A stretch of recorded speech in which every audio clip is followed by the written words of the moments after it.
It was in the middle of winter, when the broad flakes of snow were falling around, that a certain queen sat working at her window, the frame of which was made of fine black ebony, and, as she was looking out upon the snow, she pricked her finger, and 3 drops of blood fell upon it.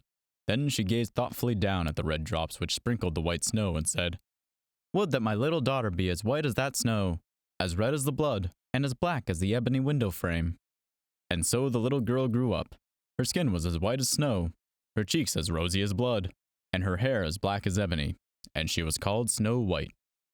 But this queen died, and the king soon married another wife, who was very beautiful, but so proud that she could not bear to think that anyone could surpass her. She had a magical looking-glass, to which she used to go and gaze upon herself in it, and say, "Tell me, glass, tell me true, of all the ladies in the land, who is the fairest? Tell me who." And the glass answered, "Thou, queen, art fairest in the land." But Snow White grew more and more beautiful, and when she was 7 years old, she was as bright as day, and fairer than the queen herself. Then the glass one day answered the queen, when she went to consult it as usual, "Thou, queen, mayst fair and beauteous be, but Snow White is lovelier far than thee." When the queen heard this, she turned pale with rage and envy, and calling to one of her servants, said, "Take Snow White into the wide wood, that I may never see her more." Then the servant led the little girl away, but his heart melted when she begged him to spare her life, and he said, "I will not hurt thee, thou pretty child."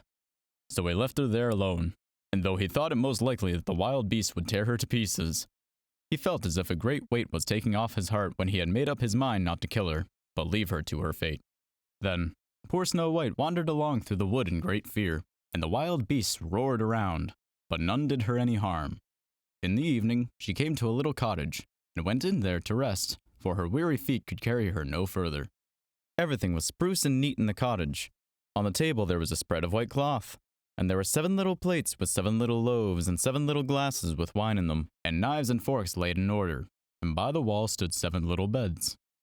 Then, as she was exceedingly hungry, she picked a little piece off of each loaf, and drank a little wine out of each glass, and after that she thought she would lie down and rest.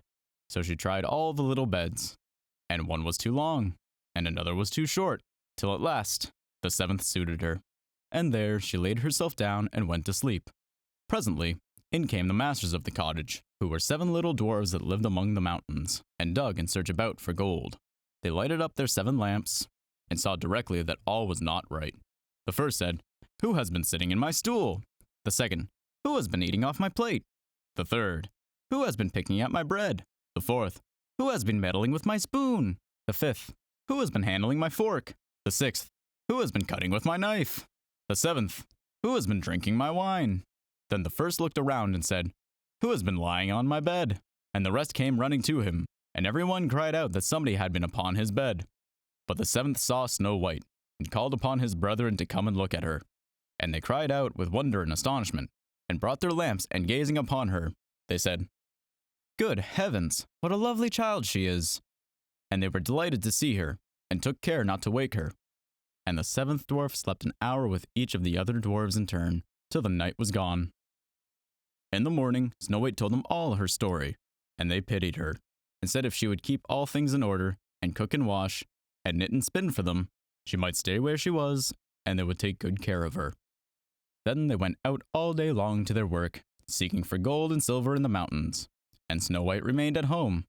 And they warned her, saying, "The queen will soon find out where you are, so take care and let no one in." But the queen, now that she thought Snow White was dead, believed that she was certainly the handsomest lady in the land. So she went to her glass and said, "Tell me, glass, tell me true, of all the ladies in the land, who is fairest? Tell me who."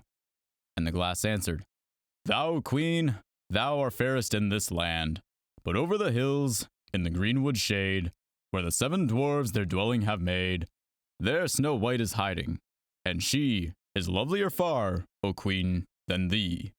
Then the queen was very much alarmed, for she knew that the glass always spoke the truth, and she was sure that the servant had betrayed her.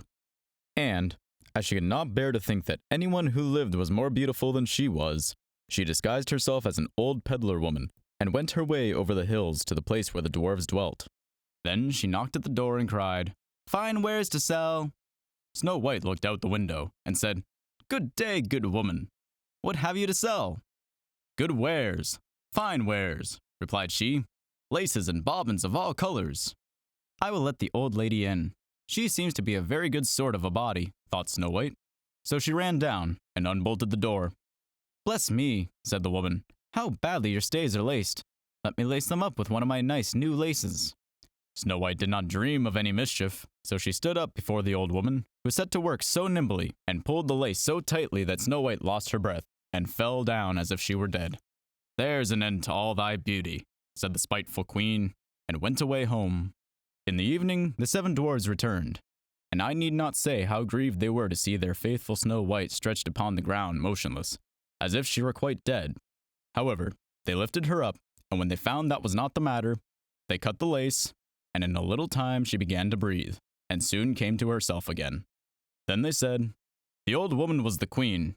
Take care another time, and let no one in when we are away." When the queen got home, she went to her glass and spoke to it, but to her surprise, it replied in the same words as before. Then the blood ran cold in her heart with spite and malice to hear that Snow White still lived, and she dressed herself up again in a disguise, but very different from the one she wore before, and took with her a poisoned comb.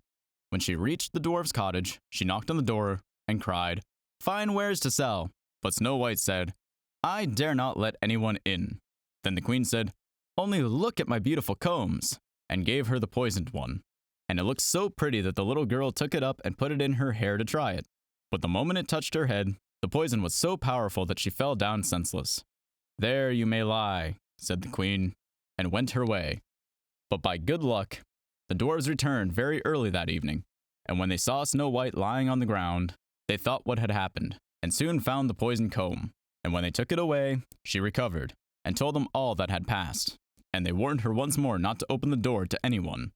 Meanwhile, the queen went home to her glass, and trembled with rage as she received exactly the same answer as before, and said, "Snow White shall die if it costs me my life." So she went secretly into her chamber, and prepared a poisoned apple. The outside looked very rosy and tempting, but whoever so tasted it was sure to die. Then she dressed herself up as a peasant's wife, and traveled over the hills to the dwarf's cottage, and knocked at the door.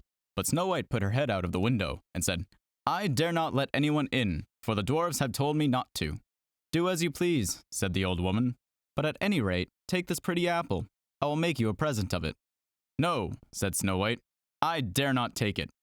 "You silly girl," answered the other, "what are you afraid of? Do you think that it is poisoned? Come, do you eat one part, and I will eat the other." Now, the apple was prepared so that one side was good, the other side was poisoned. Then, Snow White was very much tempted to taste, for the apple looked exceedingly nice. And when she saw the old woman eat, she could refrain no longer, but she had scarcely put a piece in her mouth when she fell down dead upon the ground. "This time, nothing will save thee," said the queen, and she went home to her glass, and at last it said, "Thou, queen, art the fairest of all the fair." And then her envious heart was glad, and as happy as such a heart could be. When evening came, the dwarves returned home. They found Snow White lying on the ground. No breath passed her lips, and they were afraid that she was quite dead. They lifted her up, and combed her hair, and washed her face with wine and water, but all was in vain. So they laid her down upon a briar, and all 7 watched and bewailed her 3 whole days. And then they proposed to bury her, but her cheeks were still rosy, and her face looked just as it did when she was alive. So they said, "We will never bury her in the cold ground." And they made a coffin of glass so that they might still look at her, and wrote her name upon it in golden letters, and that she was a king's daughter. Then the coffin was placed upon the hill, and one of the dwarves always sat by it and watched. And the birds of the air came, too, and bemoaned Snow White. First of all came an owl, and then a raven, but at last came a dove.